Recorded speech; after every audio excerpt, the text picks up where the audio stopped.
the Golden Age Gupta Empire. After the decline of the Mauryan Empire, the Satavahanas and the Kushanas arose two important political powers in India. Both these empires came to an end in the middle of the 3rd century AD.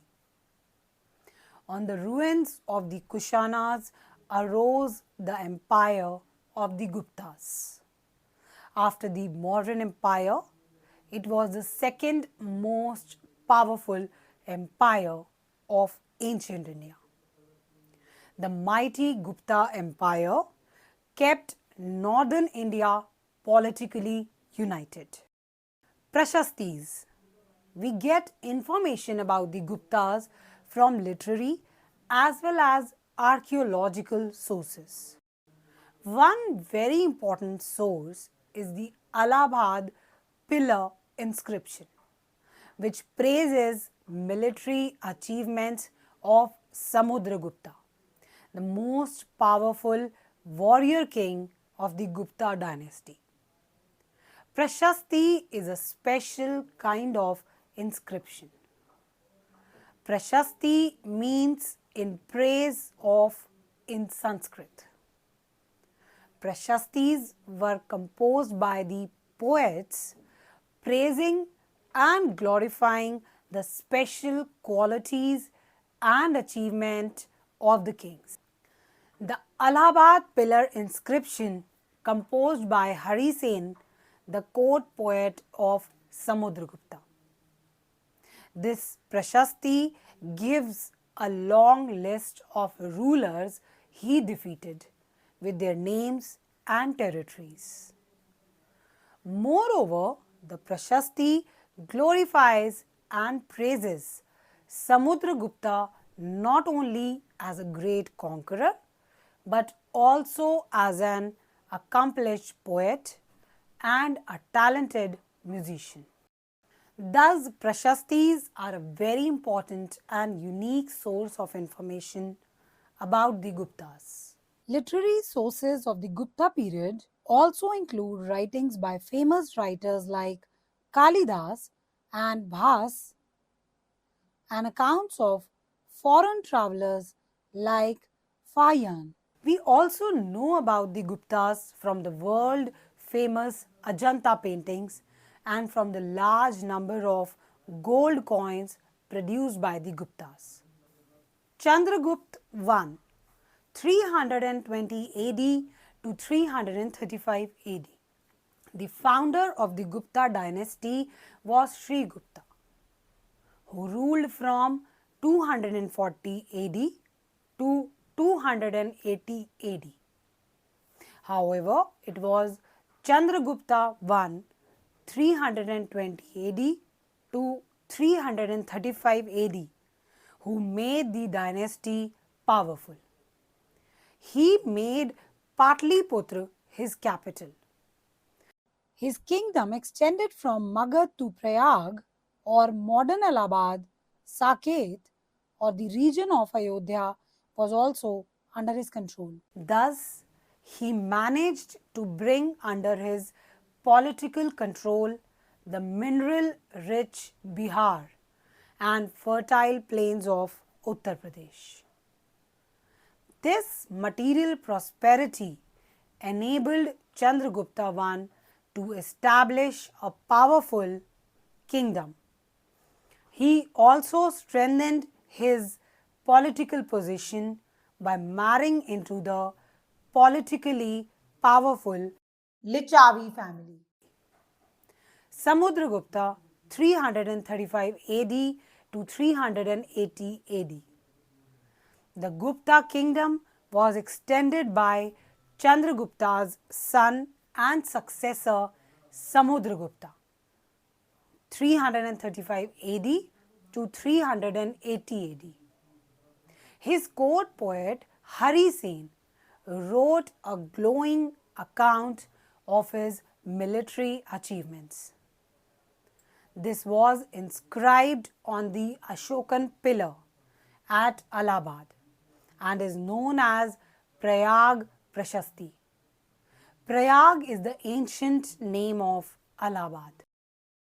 The word Prashasti means in praise of.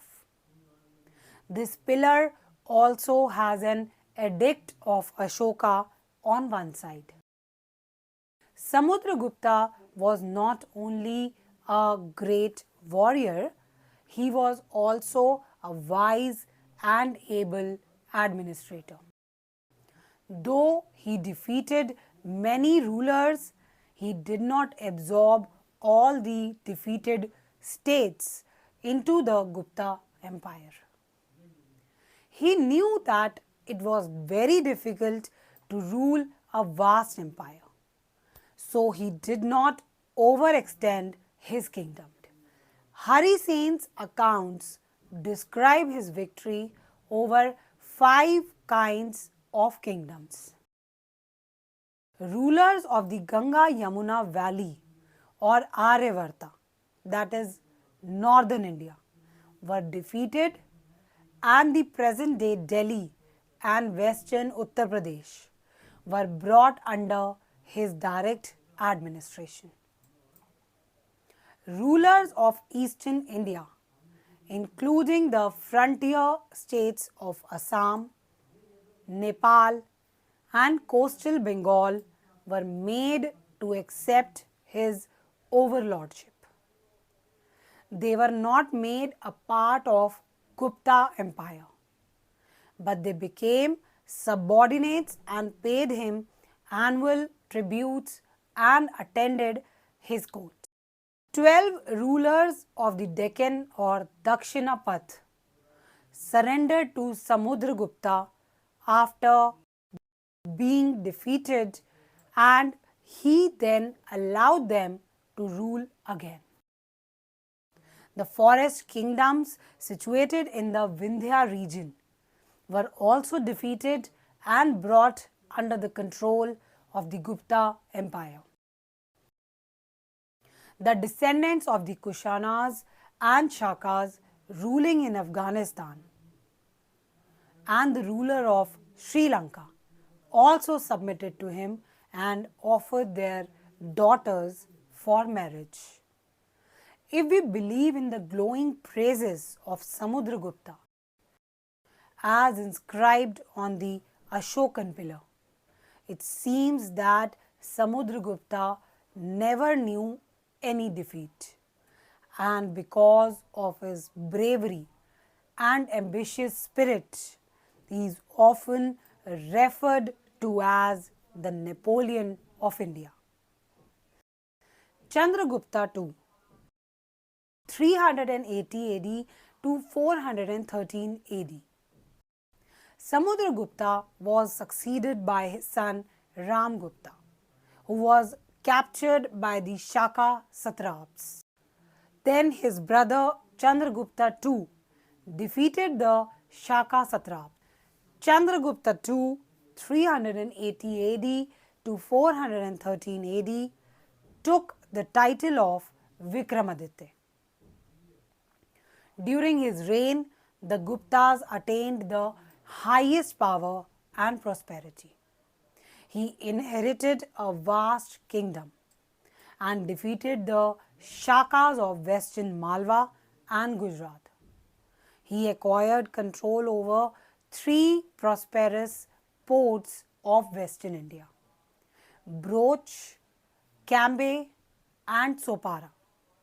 He made Ujjain his second capital and became a great patron of art and literature. His court was adorned by many great scholars and poets. Kalidas was one of them. It was during his time that the Chinese pilgrim Fayan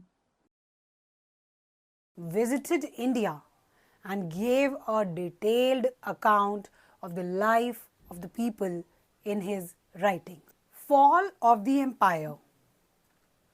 Chandragupta II was succeeded by his son Kumar Gupta, who in turn was succeeded by his son Skandagupta. During the rule of Skandagupta, the Gupta Empire faced the threat of Huna invasion. Hunas were excellent horsemen and archers. Skandagupta and his successors found it very difficult to withstand them.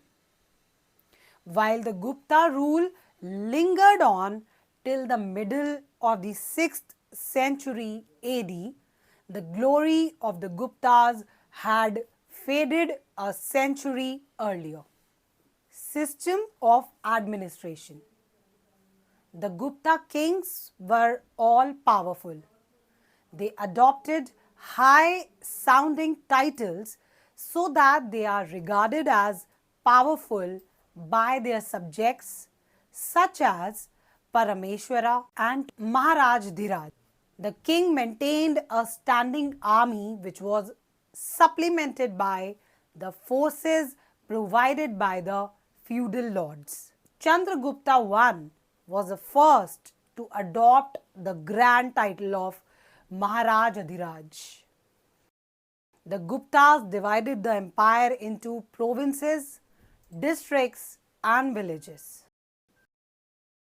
The Gupta rulers were wise enough to give power and responsibility to the officials of the provinces and districts. Thus, there was a decentralization of powers. In the village headman became very important in Gupta times. He managed the village affairs with the help of village elders. With the administration of the villages and towns, important local citizens were involved. Thus, the Guptas involved the local people in the task of administration. Senapati, Mahasenapati, Mahabaladhikrita were some of the important military officers. Except these officials, the Samantas, who acted as intermediaries between king and the peasants, were also assigned the authority to collect land revenue. In addition to this, they had to maintain soldiers and horse and to provide equipments for warfare. Some important posts were hereditary. For example, the poet Hari Sen was a Mahadandanayak or chief judicial officer like his father. Sometimes many offices were held by one person. Life in the Gupta age. We know a lot about the political, social and economic life of the Guptas from the account of Fayan, a Chinese pilgrim who visited different parts of the Gupta Empire. He informs us that the cities were prosperous and many rich people lived in these cities. Fayan spent 6 years in the Gupta kingdom. He found the entire kingdom very peaceful. There was prosperity and justice for all. He found the people content and happy. According to Fayan, the Gupta kings were supporters of learning arts. Economic life. The Gupta rulers produced the largest number of gold coins in ancient India. This indicates the prosperity of the Gupta Empire. Guptas traded with the Roman Empire, to which they exported silk. But towards the end of Gupta period, this trade declined because the Romans had learned the art of growing silk from the Chinese. Social life. During the Guptas, caste system had become very complex because of the rise of too many subcastes. Subcastes increased in number because of the absorption of foreigners and tribes into Indian society. The lowest section of the Hindu society were the Chandalas. The Chinese pilgrim Fa Yan observed that the Chandalas lived outside the cities. They were regarded as untouchables. According to Fa Yan, whenever Chandalas entered a city, they struck a piece of wood on their forehead so that people would avoid touching them or brushing against them. Women led a restricted life. Women did not enjoy economic or social independence. They were completely dependent on the male members of the family. Women were sometimes even expected to follow their husband to the funeral pyre. The first instance of sati or immolation of the widow after the death of her husband appears in Gupta times. One major reason for the backwardness of women was that they lacked property rights. However, gifts of jewelry, garments, etc., given to her during her marriage were her property and was called Stridhan. Religion. The Gupta rulers patronized Hinduism and worshipped Vishnu and Shiv. The Gupta rulers encouraged Hinduism by giving donations for the construction of temples. However, the Gupta rulers followed a policy of religious tolerance towards other religions. The followers of Buddhism and Jainism were respected and not harassed. Moreover, the Bhakti movement, which was based on selfless devotion to gods and goddesses, became popular during this period. Art and architecture. The Gupta period is called the Golden Age of ancient India.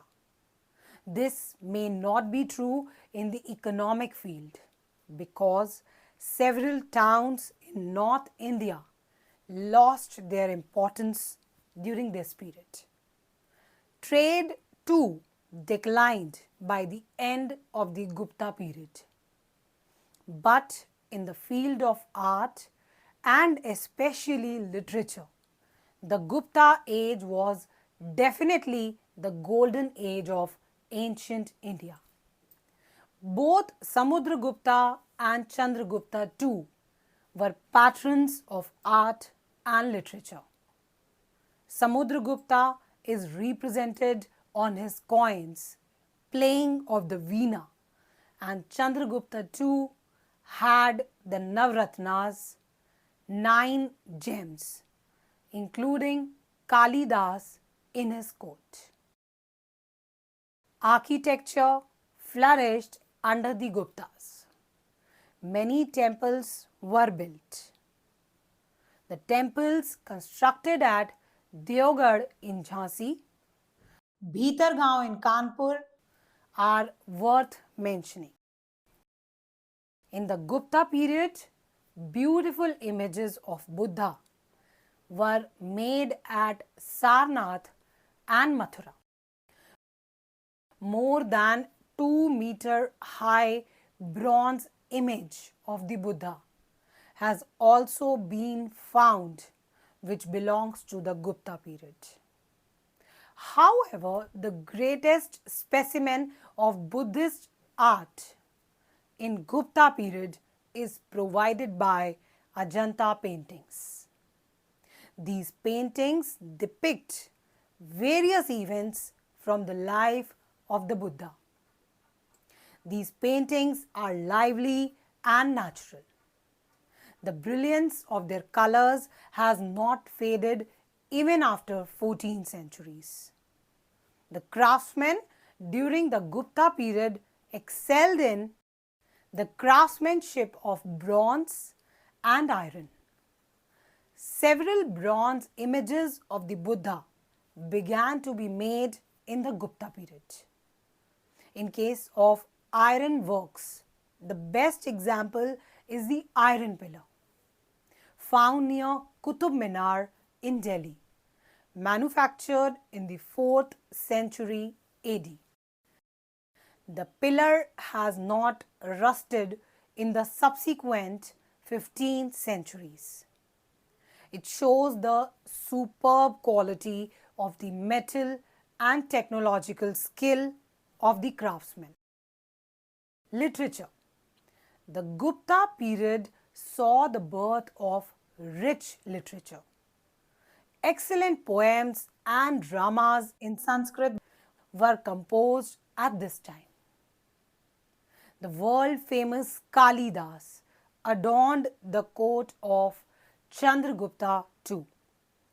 His famous works include Meghdutam, Raghuvansham.